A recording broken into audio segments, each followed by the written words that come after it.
Do you know that Uprising is now a TV show as well as a radio show? You can watch the show on Free Speech TV, or you can subscribe to our YouTube channel for a very small monthly fee, which helps us sustain the costs of TV production. Find out more at youtube.com/uprising with Sonali.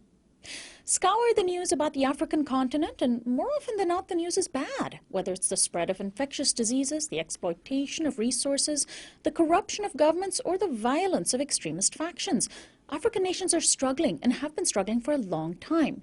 The end of Western colonialism was supposed to be a new chapter, holding the promise of independence and wealth. But the process of Africanization meant that power structures created by colonialism were left in place. Perhaps only the names and faces were different. In the Eastern African nation of Tanzania, one leader named Julius Nyerere foresaw the dangers and led a bold experiment that employed existing rural principles of agriculture with progressive ideals that involved anti-sexism and anti-classism.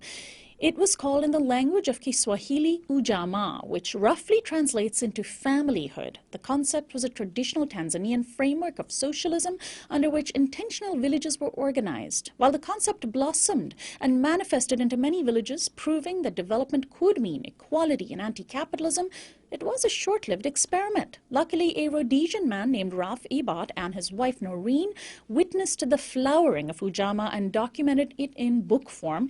That book has recently been re-released with an introduction by my guest, Selma James, who also co-edited the book. Selma James is an internationally renowned women's rights and human rights activist. She's also the author of Sex, Race and Class, The New Terms of Unity. She's the founder of the International Wages for Housework campaign, the coordinator of the Global Women's Strike. I'm so pleased to welcome her in studio today. Thank you so much for joining us. I should say welcome back. We had you on about your book, and it's wonderful to have you on the show. I'm delighted to be back. Thank you.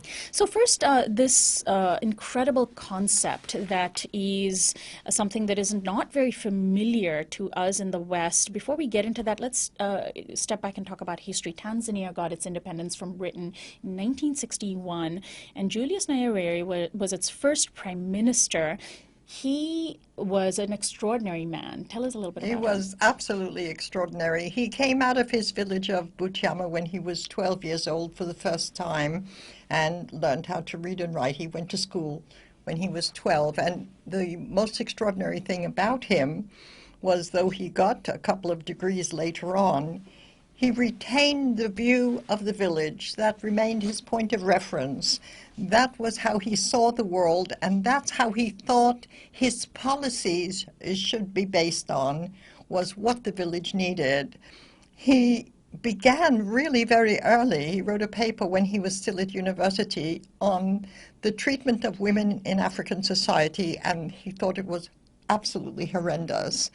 And as he grew in stature and also in power in Tanzania, he outlined just how hard women worked. He said they work all the hours in every week. And he said men are on leave for half their lives. And that had to change. It had to change if the society was to develop for women's sake, for men's sake, and for the nation's sake.